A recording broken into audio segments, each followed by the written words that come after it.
Ici Paul Saint-Pierre Plamondon. Tout dernièrement, les jeunes libéraux se sont opposés à ce que leur parti s'engage à présenter entre 40 et 60 de candidatures féminines à chaque élection provinciale. Mon engagement, si je deviens chef du Parti québécois, c'est d'assurer qu'un minimum de 40 des candidats et candidates du Parti québécois soient des femmes, et voici pourquoi. Le raisonnement des jeunes libéraux pour rejeter l'idée qu'il y ait un minimum de 40 de femmes candidates lors des élections générales, c'est de dire que le critère de sélection devrait être uniquement la compétence, ce qui sous-entend que la sous-représentation des femmes depuis des décennies à l'Assemblée nationale relèverait de l'absence de compétences chez les femmes, ce qui est évidemment faux.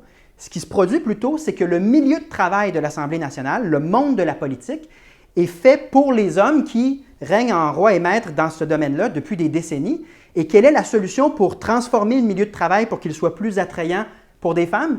Amener des femmes en politique. Donc, l'idée de présenter un minimum de 40 de candidates, c'est de permettre la transformation de l'Assemblée nationale, du milieu de la politique, de sorte que des candidates soient tentées par la politique dans le futur. L'égalité homme-femme à l'Assemblée nationale, c'est d'abord une question de démocratie. Il y a plus de la moitié des contribuables et des gens qui votent qui sont des femmes. Donc, c'est très difficile à comprendre pourquoi il y aurait seulement un quart de femmes et trois quarts d'hommes à l'endroit où on décide de nos orientations comme société.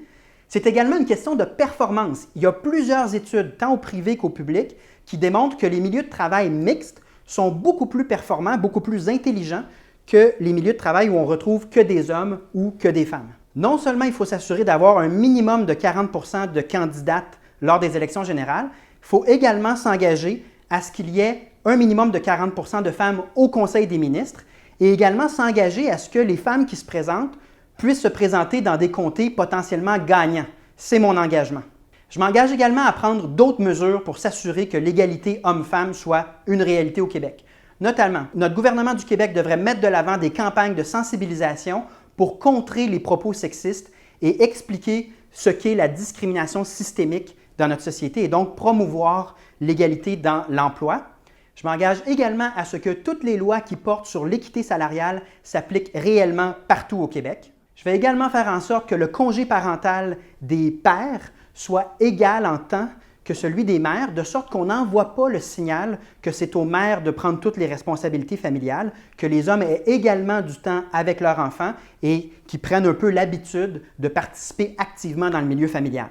En dernier lieu, c'est important de mentionner que les mesures d'austérité mises en place par le gouvernement libéral actuel font surtout mal aux femmes et évidemment, un gouvernement progressiste et démocrate comme celui que je propose aiderait la situation de plusieurs femmes au Québec. Je pense sincèrement qu'un homme peut se dire pro-féministe et faire partie de la solution vers une société où il y a bel et bien une égalité homme-femme. Et c'est pour ça que je dis tant aux Québécoises qu'aux Québécois qui veulent vivre dans une société où les femmes ont les mêmes droits que les hommes, faites partie de la solution, prenez votre carte de membre du Parti québécois et donnez-moi le mandat de mettre en place les propositions que je viens de faire. Bâtissons un Québec meilleur où tout le monde a sa place, tant les femmes que les hommes.